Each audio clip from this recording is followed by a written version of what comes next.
आज की मेरी कहानी है रसोई। अंदर रसोई से जोर जोर से बर्तन पटकने की आवाज आ रही थी। लग रहा था जैसे रसोई में तूफान आ चुका हो। सकता है कि शायद एक दो बर्तन शहीद भी हो गए हों, लेकिन बाहर बैठी मेघना को कोई फर्क नहीं पड़ रहा था। वो तो चुपचाप अपने मोबाइल में अपने दोस्तों के साथ चैट कर रही थी। अच्छे से जानती थी कि ये शोर क्यों हो रहा है। जब उसने कोई प्रक्रिया नहीं दी तो आखिरकार 15 मिनट बाद अपने आप ही सारा शोर बंद हो गया और उसके 1 घंटे बाद रसोई से हांफते कांपते सीमा जी निकल कर आई। एक तीखी सी नजर उन्होंने अपनी बहू मेघना की तरफ डाली, पर मेघना तो उनकी तरफ देख भी नहीं रही थी। वो तो अपने मोबाइल में ही बिजी हो रही थी। आज मेघना और सौरभ के बीच में झगड़े हुए पूरे 5 दिन हो चुके थे। 5 दिन से घर का माहौल बड़ा बदल चुका था। दोनों एक दूसरे से बात तक नहीं कर रहे थे, लेकिन ना तो सौरभ और ना ही मेघना झुकने को तैयार थे। पर उसका खामियाजा तो सीमा जी भुगत रही थी। मेघना और सौरभ की शादी को 1 साल हो चुके थे। वो दोनों की लव मैरिज थी।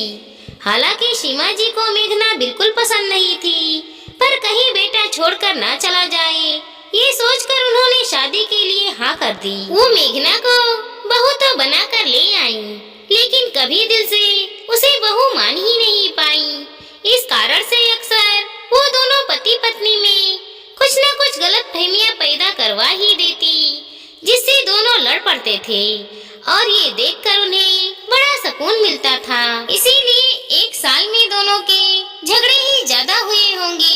आखिरकार कभी मेघना को तो कभी सौरभ को अपनी शादी बचाने के लिए झुकना पड़ता, पर अधिकतर तो मेघना को ही झुकना पड़ता था। शादी के 2 दिन बाद ही दोनों में पहला झगड़ा हुआ था, जब सारे रिश्तेदार तो अपने अपने घर चले गए। पीछे से घर में सीमा जी, मेघना और सौरभ ही बचे। रसोई की रस्म तो 1 दिन पहले ही हो चुकी थी। शाम को मेघना रसोई में खाना बनाने के लिए जाने लगी तो सीमा जी ने उसे मना कर दिया। अरे बहू, अभी कहाँ रसोई में जा रही हो? अभी तो तुम्हारे हाथ की मेहंदी भी नहीं उतरी है। कुछ दिन तुम आराम करो, मैं खुद अपने हाथों से तुम्हें खाना बनाकर खिलाऊंगी। उसकी बात सुनकर मेघना ने कहा, पर मम्मी जी, घर में ले देकर हम 3 ही लोग तो हैं। मैं फटाफट खाना बना लूंगी। आप क्यों परेशान हो रही हो? अरे, इसमें परेशानी की क्या बात है? मेरी बेटी होती तो मैं अपनी बेटी को भी तो खाना बनाकर खिलाती। तू जा आराम कर, मैं खाना बना लूंगी। उनकी बात सुनकर मेघना अपने कमरे में आ गई। कुछ देर बाद जब सौरभ घर में आया तो सीमा जी सिर पर पट्टी बांधकर रसोई में से निकली। उन्हें सिर पर पट्टी बंधा देखकर सौरभ ने पूछा, क्या हुआ मम्मी आपको?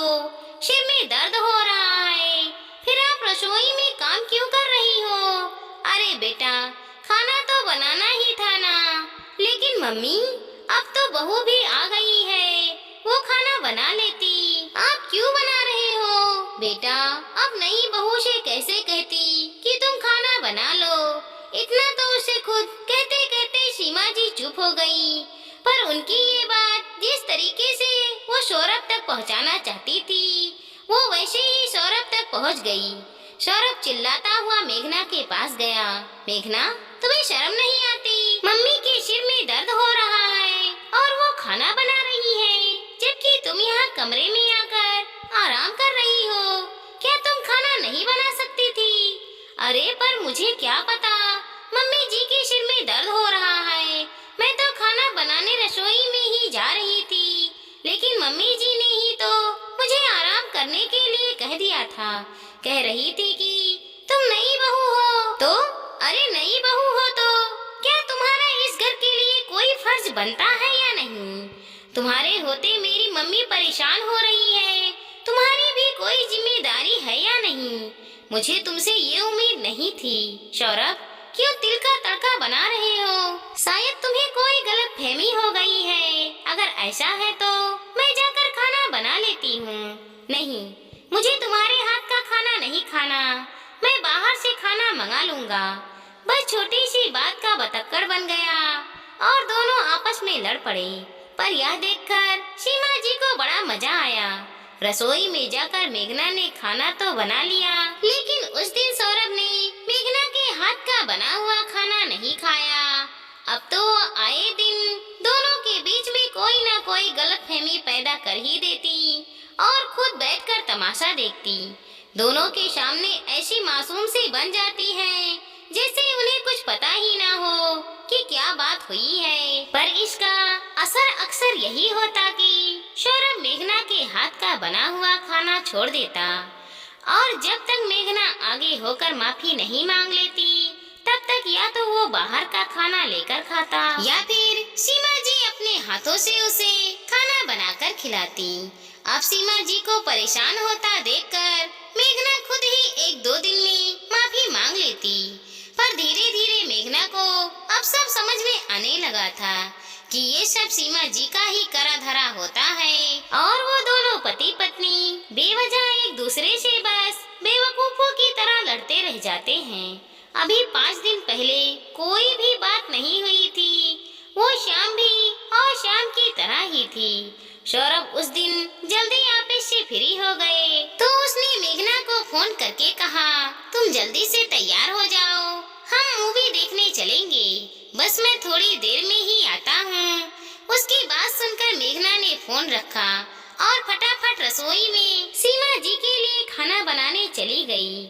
मेघना को रसोई में जाता देखकर सीमा जी ने पूछा, अरे बहू, आज इतनी जल्दी रसोई में? हाँ मम्मी जी, वो सौरभ का फोन आया था, उसने मूवी देखने का प्लान बनाया है तो सोचा कि आपके लिए तो खाना तैयार कर दूं, हम लोग तो शायद बाहर खाकर आ जाएंगे। उसकी बात सुनकर सीमा जी बोली, तुम रहने दो बहू, मैं ही अपने लिए कुछ बना लूंगी। मेघना उनकी बात सुनकर रसोई से बाहर जाने को हुई, पर फिर कुछ सोचकर वहीं रुक गई। नहीं नहीं मम्मी जी, आप क्यों परेशान होती हैं, मैं ही खाना बना देती हूँ। आप बताइए आपको क्या खाना है, मैं तो कुछ हल्का सा ही खाना चाहती हूँ। तुम एक काम करो, तुम खिचड़ी बना दो। मेघना ने फटाफट से कुकर में खिचड़ी चढ़ा दी और तैयार होने कमरे में आ गई। तब तक सौरभ भी घर पर आ गया। सीमा जी को रसोई से निकलता हुआ देखकर उसने सीमा जी से पूछा, क्या हुआ मम्मी, आप रसोई में क्या कर रही हो? कुछ नहीं बेटा, अपने लिए खिचड़ी तैयार कर रही हूँ। अब तुम लोग तो बाहर घूमने जा रहे हो, इसीलिए खिचड़ी ही खाऊंगी। क्यों मम्मी, आपको जो खाना है वो खाओ, आखिर आपका घर है, नहीं तो मेघना से बनवा लेती। बहू तो तेरा फोन आते ही तैयार होने कमरे में चली गई, इसीलिए अपने लिए खिचड़ी ही बना रही हूँ। सीमा जी ने दुखी होते हुए कहा। ये सौरभ को बिल्कुल अच्छा नहीं लगा और इतनी सी बात का उसने बतक्कड़ बना दिया और तब से सौरभ और मेघना के बीच में झगड़ा चल रहा है। हर बार ये झगड़ा 1 या 2 दिन में खत्म हो जाता था, इसीलिए सीमा जी को कोई परेशानी नहीं होती थी। लेकिन इस बार तो मेघना झुकने को तैयार ही नहीं थी, जानती थी कि सब सीमा जी का करा धरा है, इसीलिए 5 दिन से ऊपर हो गया, झगड़ा खत्म होने का नाम ही नहीं ले रहा था। और हर बार की तरह सौरभ मेघना के हाथ से बना हुआ खाना नहीं खा रहा था। अब रोज रोज तो बाहर का खाना पचता नहीं, तो मजबूरन सीमा जी को ही खाना बनाना पड़ रहा है। पहले दिन तो खाना बाहर से ही आ गया, पर अब पूरे 4-5 दिन हो गए उन्हें रसोई में सुबह शाम खाना बनाते हुए।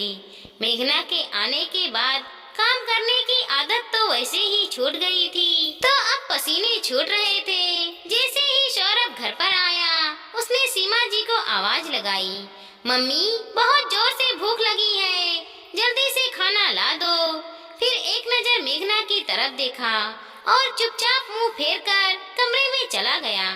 सीमा जी बुनबुनाती हुई अपने कमरे से बाहर आई और सीधे रसोई में चली गईं। तब तक सौरभ भी चेंज करके बाहर आकर डाइनिंग टेबल पर बैठ गया।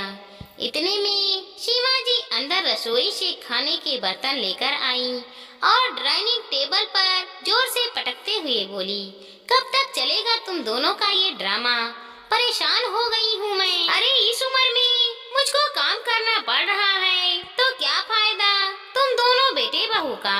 सीमा जी की बात सुनकर सोफे पर बैठी हुई मेघना बोली, अब मैं क्या कर सकती हूँ मम्मी जी, आपके बेटे को हमारे हाथ का बना हुआ खाना ही नहीं खाना है। तो उसकी बात सुनकर सौरभ बोला, क्यों खाऊं तुम्हारे हाथ का बना खाना, जब तुम्हारे होते हुए मेरी मम्मी को परेशान होना पड़ता है। तुम्हें सिर्फ अपना स्वार्थ दिखता है लेकिन ये परिवार नहीं। अच्छा, मैंने ऐसा कौन सा स्वार्थ दिखाया है, बताओगी मुझे? उस दिन जब हमें मूवी देखने जाना था तो मम्मी जी के लिए खाना नहीं बना सकती थी?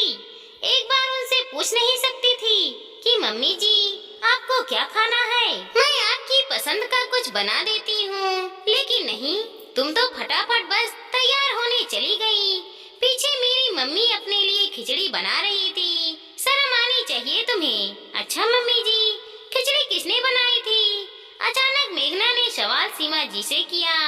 बहू तूने ही तो बनाई थी। सीमा जी वैसे तो गुस्से में थी पर अचानक मुंह से सच निकल गया। सच सुनकर सौरभ एकटक सीमा जी की तरफ देखने लगा और फिर बोला, पर मम्मी उस दिन तो तूने ही कहा था कि तुम रसोई में अपने लिए खिचड़ी बना रही हो। उसकी बात सुनकर मम्मी जी को याद आया कि वो गलत बोल गईं। फिर अपनी बात को संभालते हुए बोली, अरे तूने कुछ गलत सुन लिया होगा। एक तो खुद ढंग से कुछ सुनता नहीं है और फिर छोटी सी बात का बतक्कड़ बना देता है।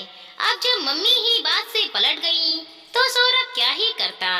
उसने मेघना की तरफ देखा जो मंद ही मंद मुस्कुरा रही थी, जैसे कहना चाह रही हो कि अब बताओ कौन गलत है, कहीं बात ज्यादा ना बढ़ जाए और सीमा जी की पोल ना खुल जाए। ये सोचकर सीमा जी सौरभ से बोली, अब खड़े खड़े देख क्या रहा है, खाना खा ले। और फटाफट रसोई में चली गई। पर खाना परोसते समय एक बार भी सीमा जी ने सौरभ से नजरें नहीं मिलाई। अब धीरे धीरे सौरभ को भी सब समझ में आने लगा था, पर अपनी मम्मी से क्या कहता, इसीलिए चुपचाप खाना खा रहा था। बस वो दिन था और आज का दिन है। पहली बात तो सीमा जी खुद ही दोनों के झगड़े करवाने से बचती थी, क्योंकि उन्हें पता था कि मेघना फिर से कहीं अपनी जिद पर ना आ जाए तो घर का काम उनकी जिम्मेदारी हो जाएगी।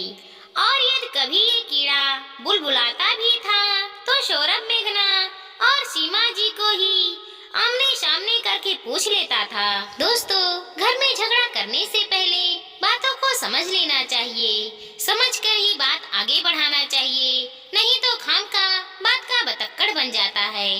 दोस्तों, हमारी इस छोटी सी कहानी को लाइक करें, शेयर करें और सब्सक्राइब करें। साथ ही साथ मिलते हैं अगली वीडियो के साथ। तब तक के लिए धन्यवाद दोस्तों।